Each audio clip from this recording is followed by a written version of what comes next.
परमात्मा की तरफ हमें नहीं जाने देती है। हम समय का सदुपयोग नहीं कर पाते हैं, समय निकल जाता है और ये काल तो इस कभी भी आकर झटका मार देता है। काल हमारे कंध चढ़ सदा बजावे दूर, काल हरण करता पुरुष क्यों न संभाले सूर। काल तो अपने कंधे पर ही बैठा हुआ है, कभी कभी भी आकर वो बाण मार सकता है। हमारा जीवन तो ऐसा है, काल व्याल मुख ग्रास त्रास निर्नाश हेतवे। काल के गाल में ये जीव फंसा हुआ है। कोई बड़ा सारा अजगर हो और उस अजगर के मुंह के बीच में ये जीव फंसा हो, उस व्यक्ति का क्या जीवन है। जैसे ही उसने मुंह बंद किया और सब तराम सब भया साज, आपने दुहाई फिर दमामा बजाया है। जवानी का रास्ता चला जाएगा। जो डंके बजते थे राजा महाराजा, बड़े बड़े राजा महाराजा, जिनके डंके बजते थे, बाजे बजते थे, नाच गान होता था, वो सब गए। जवानी का राज गया और सब भया साज। आपने दुहाई फिर दमामा बजाया है। लकुटी हथियार के हाथ में लकड़ी लेनी पड़ जाएगी, शरीर से चला नहीं जाएगा। नैनन को ढाल लिए, आंखें ढल जाएगी, दिखेगा नहीं, कहेंगी कि भैया कौन आया है।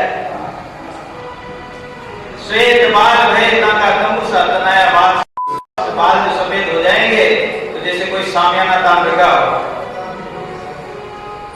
दर्शन गए मानो दरबार दूर किए, अपने मकान के भवन के किवाड़ खोल देते हैं तो दांत टूट जाएंगे तो कैसा लगेगा। दर्शन गए मानो दरबार दूर किए, जोगरी पड़ी सो और बिछोना बिछाया है। चमड़ी ढीली पड़ जाएगी, रात में अपन बिस्तर लगाते हैं तो उसमें एक भी सर नहीं होता है, और जब सो जाते हैं तो सुबह कितने सर पड़ जाते हैं, ऐसे चमड़ी में सर पड़ जाते हैं। जब भी बोलते हैं हमारे बनारसी दास जी, सन 2001 में श्रावण में चातुर्मास हुआ था जगदीश जी महाराज के, तो एक भजन सुनाते थे, जब तेरी डोली निकाली जाएगी बिन मोहरत के उठा ली जाएगी। जब तेरी डोली निकाली जाएगी, जब तेरी डोली निकाली जाएगी, बिन मुहूर्त के उठा ली जाएगी, बिन मुहूर्त के उठा ली जाएगी। जब तेरी निकाली जाएगी।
जब किसी भूपति पर चाबी तो दीवार में रखते हैं, जब उसका मटेरियल खत्म हो जाता है तो चित्र को नाली में डाल देते हैं। फिर इसको ये भी नहीं है कि किसी तुलसा जी के कमरे में डाल दें या किसी में जल बाहर कर दें। इसीलिए सब कुछ भी कहा है, राम मिट्टे कृष्ण मिट्टे कली में हनुमत मिट्टे।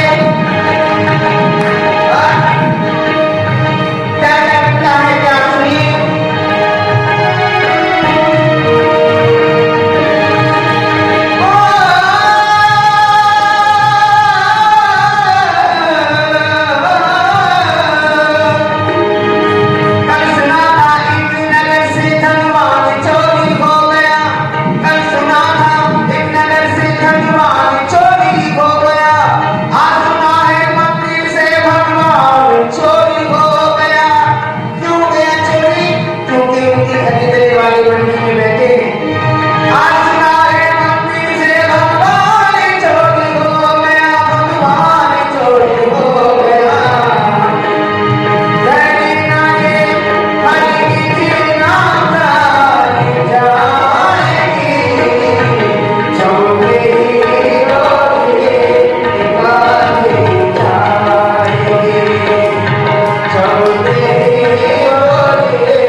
सत्संग सुनना और उसको सुनकर विचार करके धारण करके रहना, ये बड़ा ही दुर्लभ है। तो देवताओं को भी प्राप्त होना बड़ा दुर्लभ है। अरे आप पुण्य करके कोई यज्ञ धर्म पुण्य दान पुण्य करके स्वर्ग में पहुंच जाओगे, जब तब करनी करके स्वर्ग पहुंचे जाए, दादू मन की वासना नरक पड़े फिर आए। आप जब तब करके स्वर्ग में तो चले जाओगे, लेकिन वहां भी आपके मन में कोई वासना रह गई तो वापस मृत्यु लोक में आना पड़ेगा, क्योंकि वहां आप नया कर्म नहीं बना सकते हो। जो किया हुआ कर्म उसका उपभोग कर सकते हैं स्वर्ग में। आपने दान पुण्य किया, आपने कुछ पैसा जमा करके किसी होटल में कोई कमरा बुक करा लिया, उसमें सब ऐसा आराम की शाम के लिए 2 दिन के लिए 24 घंटे के लिए, तो उस समय तक आपको रहने देंगे, उसके बाद आपको निकाल देंगे। ऐसे ही स्वर्ग में आप पुण्य करके जाओगे तो आपके पुण्य का फल जब तक के बाकी है तब तक आपको रखेंगे, नहीं तो वहां से धकेल देंगे। वहां से भी पुण्य क्षीणे मृत्यु लोकम विशंति, पुण्य क्षीण होते ही मृत्यु लोक में आना पड़ेगा। सूत जी कहते हैं कि भागवत की कथा श्रवण करने का अधिकार देवताओं को भी नहीं होता। वहां कथा नहीं मिलेगी, वहां दान पुण्य नहीं कर सकते। अरे कर्ण सोने का दान करके गया तो उनको सोना ही सोना मिला, सोने की रोटी, सोने की गिलास, सोने की सब्जी, क्या खावे।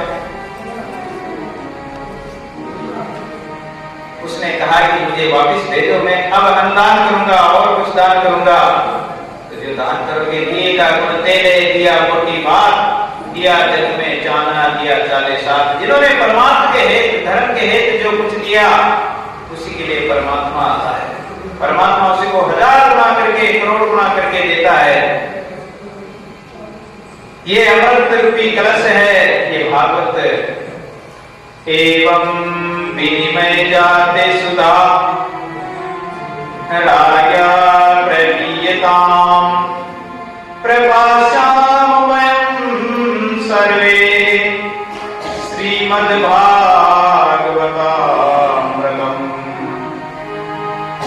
सुखदेव जी ने कहा कि देवताओं, तुम्हारा जो स्वर्ग का अमृत है, देवता बोले कि महाराज ये अमृत तो आप ले लो स्वर्ग का, और इसके बदले में हमें ये भागवत अमृत पान कराओ, ये राम रस का पान कराओ, ये अमृत पिलाओ। तब सुखदेव जी कहते हैं कि सब सुख स्वर्ग पयाल के तोल तराजू भाए, हरि सुख एक पल का कासम कहा न जाए। एक बार नामदेव रहते थे जहां एक कोई सेठ था, बड़ा सेठ, उसके पास बहुत धन था। परमात्मा की कोई कृपा हुई, उनके अंतर प्रेरणा हुई कि मैं दान करूं, तो दान करने लगा। तो उसने सभी साधु ब्राह्मण याचकों को बुलाया कि मेरे बराबर तोलकर सोना का दान करो, और सोना का दान किया।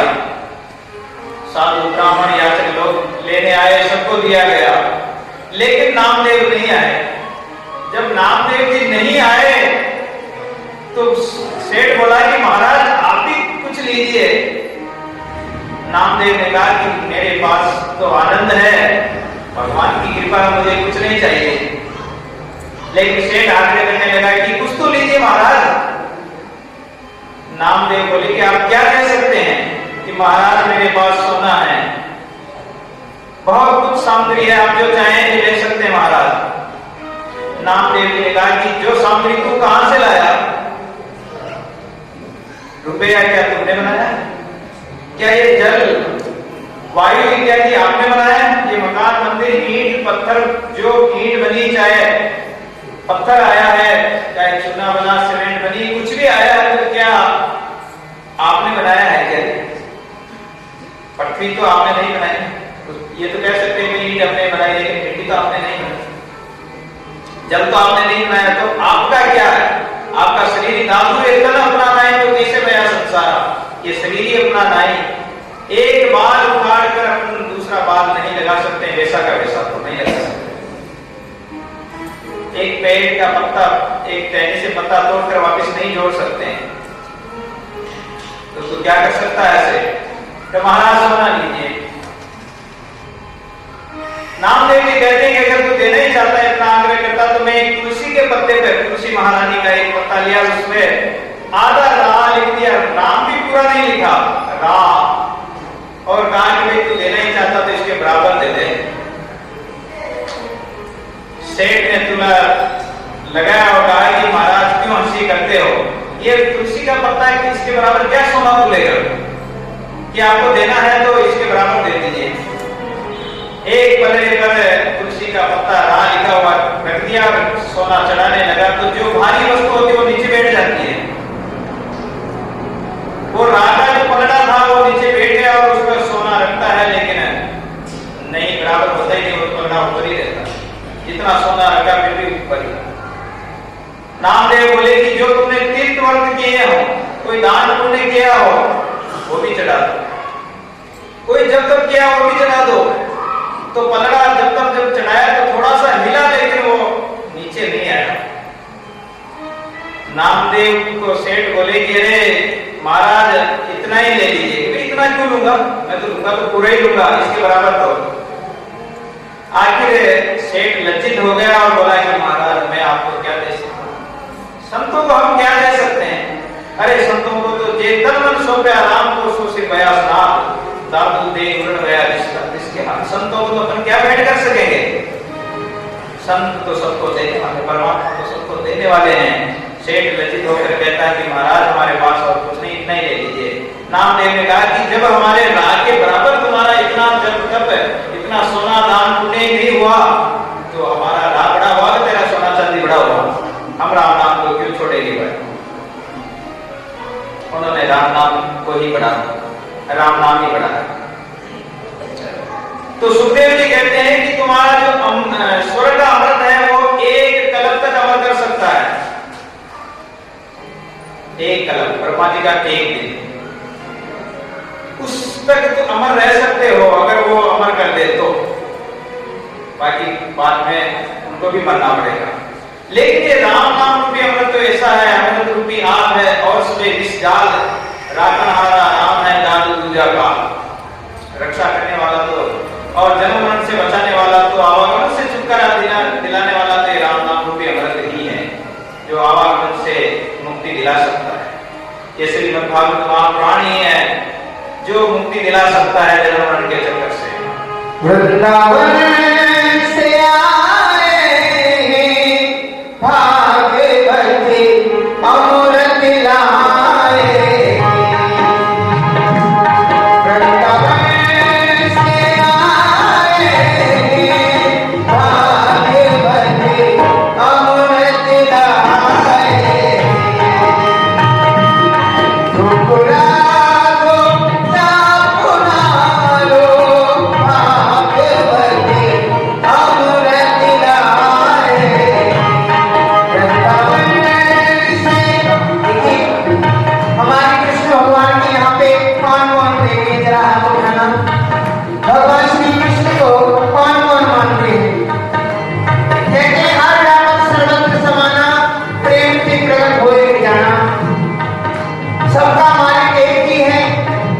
चाहे वो संत कबीर हो, दादू हो, सब प्रभु की लीजिए।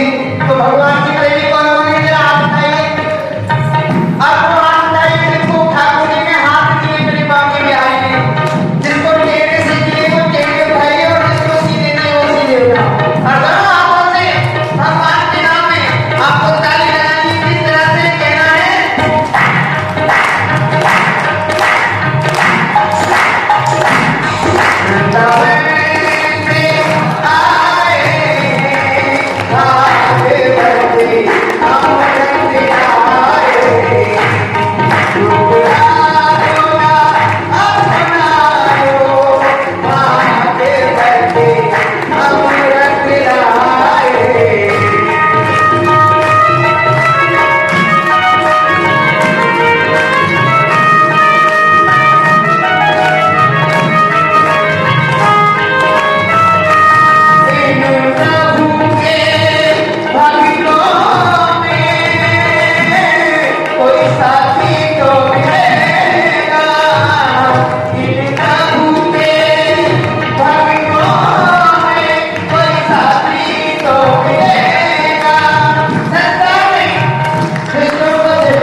सज्जनों,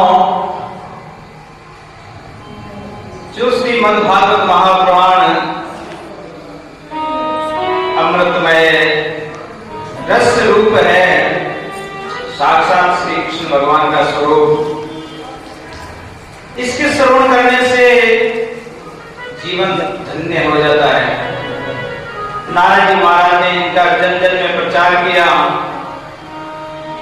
ब्रह्मा जी से इन्होंने अध्ययन किया था, लेकिन सप्ताह श्रवण की विधि क्या है ये तो नारद ने सनत कुमारों से ही सुना था। 4 संकालिक महापुरुष हैं, कहते हैं कि उनकी 5 वर्ष की ही अवस्था रहती है, एक रस रहते हैं। सनक सनंदन सनातन सनत कुमार, ये चारों ब्रह्मा जी के मानस पुत्र है। पहले मन के संकल्प से ही सृष्टि उत्पन्न हो जाती थी। मन का संकल्प इतना तीव्र था, साधना का ऐसा प्रभाव था कि मन का संकल्प कर लिया वही प्रकट हो जाता था। संकल्प ही प्रकट था, क्योंकि उनके मन में विकार नहीं था, मन शुद्ध था, पवित्र था। वाणी से आप कभी झूठ मत बोलो।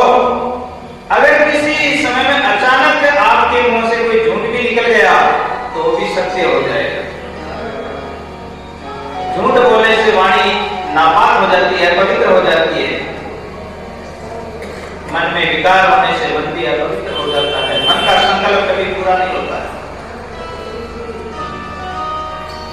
तो जो 4 संकालिक हैं ये ब्रह्मा जी के मानस पुत्र हैं, और सनत जी के अवतार ही दादू जी का अवतार हुआ था। सनत जी का ही रूप लेकर आए थे दादू जी, परमात्मा ने आज्ञा दी थी, दादू जी का अवतार हुआ था।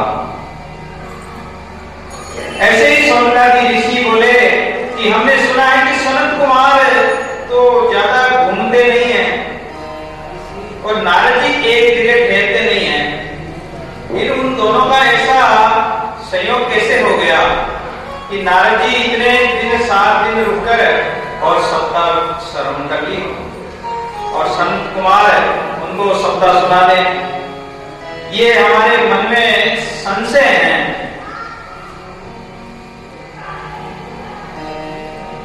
तो कथा के लिए कथा का आनंद तभी मिल सकता है कि एक तो स्थान एकांत हो, कथा का स्वरूप जहां वाचन हो रहा हो भगवान का स्वरूप, और वहां एकांत की व्यवस्था हो, बाहर की आवाज न आए। अपन देखते हैं कि फिल्म हॉल होता है, उस हॉल में अगर बाहर की खिड़कियां और दरवाजे या कोई वेंटिलेशन इत्यादि कोई खुले हों तो फिल्म जो चल रही है उसमें चित्र नहीं दिखेंगे। क्यों नहीं दिखेंगे? क्योंकि वो बाहर का प्रकाश आ रहा है। जब तक बाहर में अपनी वृत्ति बहिर्मुख है तब तक अपने अंदर उस परमात्मा का चित्र नहीं दिखेगा, उसकी छवि नहीं दिखेगी। क्योंकि वृत्ति बाहर देख रही, कान बाहर से सुन रहे, आंखें बाहर देख रही है, विकार देख रही है, त्वचा कोमल स्पर्श चाहती है, ज्ञान इंद्रियां कर्म इंद्रियां सब अपना अपना विषय चाहती, शब्द स्पर्श रूप रस और गंध, इन 5 विषयों में ही वो लिप्त रहती है, अंतर्मुख होती नहीं। जब अंतर्मुख हो जाएगी, अंदर की तरफ जाएगी तो वो छवि दिख जाएगी। एक आरसी लेंस होता है जिसको सूर्य के सामने करने से नीचे अग्नि उत्पन्न हो जाती है, कागज जल जाता है। कारण कि वो सूर्य की किरणों को, फैली हुई किरणों को इकट्ठी करके एक जगह एकत्रित कर देता है, तो वहां अग्नि प्रज्वलित हो जाती है। अपनी वृत्ति भी मन की वृत्ति फैली हुई है, जब तक फैली हुई है तब तक वो ज्योति नहीं जलेगी। और जब एकाग्र हो जाएगी, एक जगह स्थिर हो जाएगी, तो उसी समय वो ज्योति प्रकट हो जाएगी। परमात्मा के दर्शन अपने भीतर ही हो जाएंगे, वो आनंद अपने अंदर ही मिल जाएगा। संत महापुरुष समाधि लगाते हैं तो समाधि में वो उसी का दर्शन करते हैं। तेज कुंज को विलसना मिल खेले हम भर भर पीवे राम रस सेवा इसका नाम। सेवा मंदिर में टोकरी हिलाने से, नगाड़ा बजाने से, चालक संग बजाने का नाम सेवा नहीं है। सेवा हुआ है कि अंदर परमात्मा का अनुभव हो जाए। ये तो बाहर की सेवा भी करना चाहिए, त्यागना नहीं चाहिए। हम ये नहीं कहते कि आप त्यागिए, बाहर की सेवा करना चाहिए। बाहर की सेवा करते करते आपका मन उसमें लग जाए, अंदर उतर जाए, मन अंदर चला जाए। राम नाम में पेश कर राम नाम लियो लाए, ये हूं निकंत त्रैलोक में अनंत कहे को जाए। अरे बाहर ढूंढे बाबे जितना बताए कि बाहर भटकने से क्या फायदा। कहीं दौड़ी द्वारिका, कहीं काशी जाए, कहीं मथुरा को चले, शायद तो घटे ही वहां परमात्मा तो घट गई, कहां ढूंढने जाएंगे। एक संत थे जिनका नाम जगजीवन, एक द्राविड़ दक्षिणी ब्राह्मण थे, और वो काशी में संस्कृत के प्रकांड विद्वान बन गए, शास्त्रार्थ करने लगे। काशी में जितने विद्वान थे उन सबको जीत लिया। उनको जीतने के बाद में वो शास्त्रार्थ करते हुए आमेर में आ गए, राजस्थान में आमेर में, और जीत प्रमाण पत्र लिखा कर लाए। क्या बोलते हैं कि मुझसे या तो शास्त्रार्थ करो पंडितों को, अगर शास्त्रार्थ करने की हिम्मत नहीं है तो लिख दो कि भाई हम महाराज जीत गए, हम हार गए। तो जीत पत्र लिखाए हुए थे। आमेर में आ गए, आमेर के पंडितों को भी ललकारा। पंडितों ने कहा कि महाराज आप इतनी जगह से जीत कर आए, हमारे तो बस की बात नहीं। लेकिन हमारे गुरु संत दासजी महाराज है, उनके पास चलो। उसी समय उनके पास आए तो अहंकार था। मैंने पहले कहा था कि 8 प्रकार का मत होता है, अहंकार होता है। तो उनमें विद्या का मत था, संतों को प्रणाम नहीं किया। अरे जहाँ संत दरबार में जाते हैं, मंदिर में जाते हैं तो प्रणाम करना तो पहला धर्म है।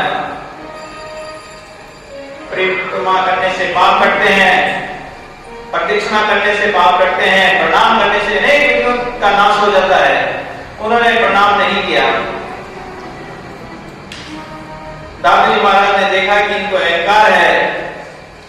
अब वो प्रश्न पूछने लगे दादूजी महाराज को। तो दादूजी ने कहा कि संतों, जब वो बंद हो गए तब कि भाई ये बताए कि राम का मिलन कैसे हो, हमारा राम का मिलन कैसे हो।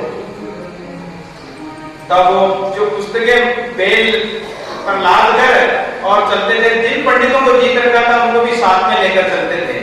तो उनके पास कहीं तो बेल थे जिन पर बड़े बड़े पोथे रखे हुए थे। कितने ही पंडित साथ में थे। दादू जी महाराज ने कहा कि पंडित राम मिले सो कीजिए, पट पट वेद पुराण बताने सोई तत्व कह लीजिए। अरे राम का मिलन कैसे, ऐसा तत्व बताओ जिससे राम मिल जाए। ना वो पुस्तकें देखने लगा, लेकिन राम का मिलन का माको शास्त्रार्थ वाद विवाद आत्म रोगी विक्रम व्याधि सोई कर औषधि सारा, फसल प्राणी होई परम सुख छूटे सब संसारा। इस आत्मा के जो बार बार जन्म मरण का चक्कर लगा हुआ, इससे छुटकारा कैसे मिलेगा। ऐसा भी रोग लगा हुआ, कोई रोग हो तो उसकी दवा हो सकती है, लेकिन ये जन्म मरण का जो रोग लगा हुआ है, इसकी औषधि तो एक राम नाम ही है। आत्म रोगी विषम व्याधि सोई कर औषधि सारा, फसल प्राणी होई परम सुख छूटे सब संसारा।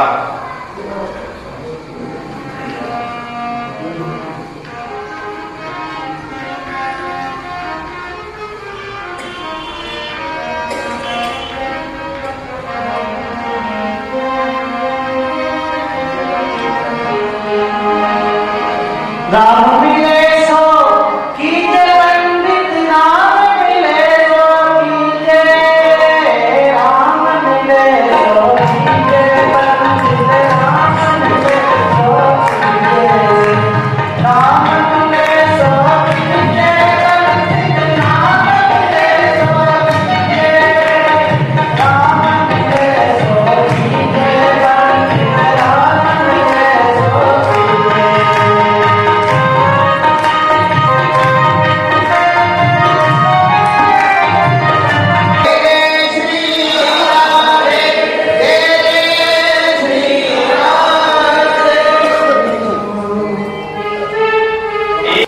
साधु जाके मन बसे ताको दर्शन, अपना मन एक परमात्मा से लगा रहे,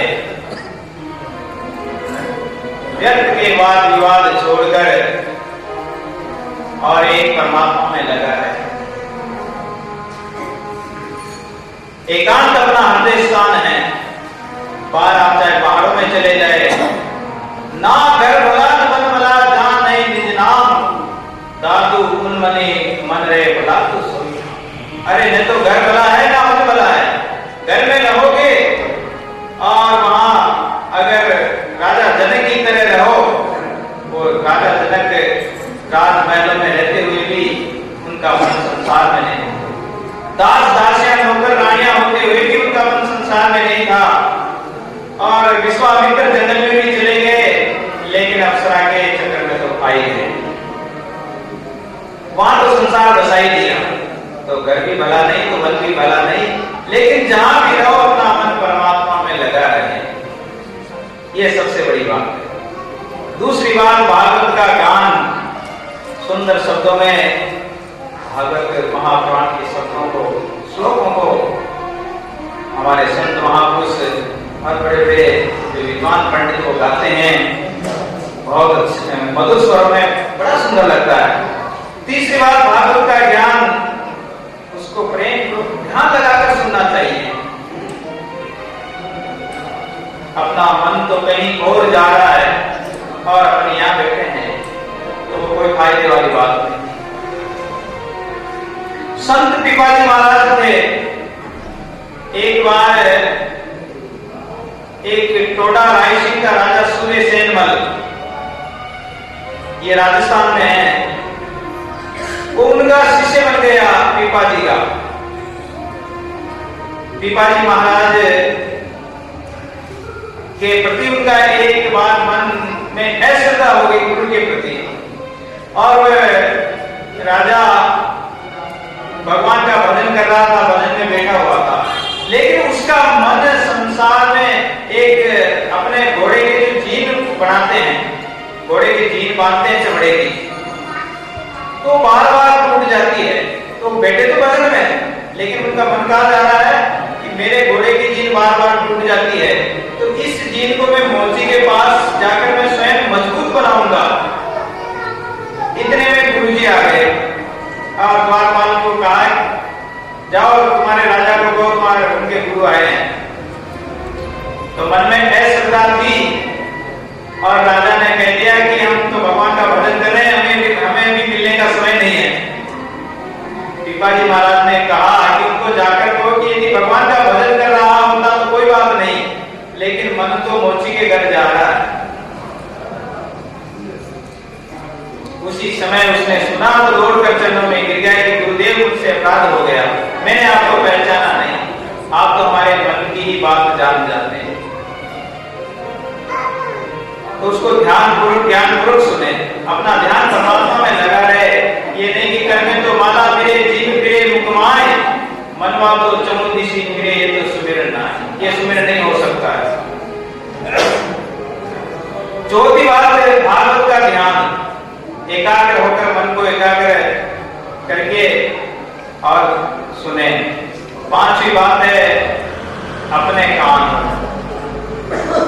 लगाकर एकदम एक वृत्ति लगाकर, जैसे नारद जी महाराज एक जगह बैठकर 7 दिन तक संत कुमारों से श्रीमद् भागवत महापुराण की कथा सुनी। सूची कहते हैं कि देवर्षि नारद एक बार बड़ी तीव्र गति से जा रहे थे, तो बद्री धाम में विराजमान चारों भाई सनत कुमार, उन्होंने देखा कि नारद जी बड़े उदास मुख है और तीव्र गति से जा